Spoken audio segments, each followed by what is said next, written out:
ভালো হয়েছে জামাই, এই গাড়ি নাকি কম তারা অনেক দূর যায়। হ্যাঁ, তোরা থেকে বললে তো 60-70 দেবে, দেখা যাক। ওগো পরে আসো এলাও। চলো হাত নোটে নিয়ে আসছি। এই তো আগে চলে এসেছি। ব্যাগে কি জামা কেমন লাগছে দেখতে বল। রাজা, দেখি বস, তোকে দুদিন ধরে বলছিল না আমার জীবনে ফসল 200 টাকা বিক্রি আছে। জানিস তো আমার সাদাই পছন্দ। কথা বল। কত নিল?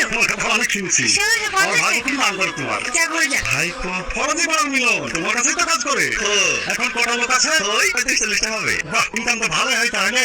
হয় মোটামুটি। তো বলেন চাচা, দাম কেমন পেয়েছেন? তো বাজার যা চলছে, আমি 3.5 লাখ টাকা চাইছি। 3.5 লাখ? সেল দিলে আমার সুবিধে বাড়ি আসবে, এই সময় এতগুলো টাকা মাস দিয়ে ফল নিলে ভালো থাকবে ভাই। 2 মাস পরে নিলে আর ওই জায়গা পাওয়া যাবে নাকি? এই বিল লাগিয়েছে বলে জায়গাটা বিক্রি করছে। আমি না দিতে পারলে অন্য কেউ নিয়ে নেবে। আমি কিন্তু এই করতে চাচ্ছি জায়গাটা নেওয়ার লিগে। তুমি অনেকদিন থেকে কোথাও দোকানটা বড় করবো, তাই তোমার কাছে আগে আসা। তোর কাছে টাকা নয় নাকি? একটু ম্যানেজ করে হলেও জায়গাটা নিতে না উপকার হয়। ওই জায়গা বিক্রি হয়ে গেলে পরে আর পাওয়া যাবে নাকি? এমনিতেই দোকানে মাল রাখার জায়গা হচ্ছে না। ঠিক আছে, আমি দেখছি।